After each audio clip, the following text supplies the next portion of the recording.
Hola a totes i tots, soc Laida Moré i us parlaré sobre el català i qüestions lingüístiques. Avui, sobre dades que apareixen a l'informe CAT, de Plataforma per la Llengua. Un informe que fa un recull de les dades més rellevants sobre la situació del català. Comencem!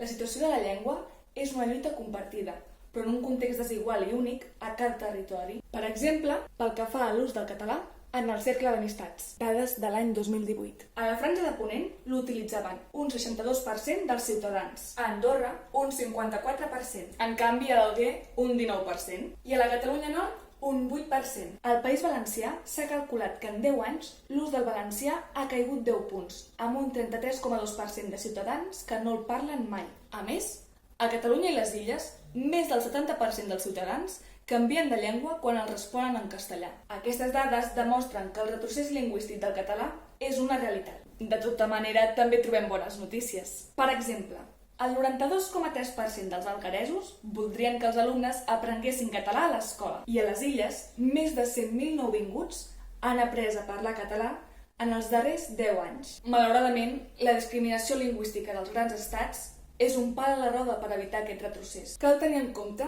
que es comptabilitzen més de 160 casos de discriminacions a catalanoparlants a les diverses administracions públiques de l'estat espanyol. I el nombre de discriminacions lingüístiques en mans de policies augmenta el 85,7% entre el 2018 i el 2019. I que el govern espanyol entre 2013 i 2019 va invertir 0 euros. Sí, 0 euros a la producció cinematogràfica en català, o que el català a la justícia no respecta en un 85% dels casos, les dades són claríssimes. Als grans estats no els interessa fomentar la llengua catalana. La independència és una condició indispensable per la pervivència de la llengua, tot i que no és suficient. Cal impulsar polítiques actives de promoció del català i cal que l'utilitzem en tots els àmbits de la vida i assolir la república dels països catalans per avançar com a poble amb tots els drets del món. Construïm futur. Fem-ho en català.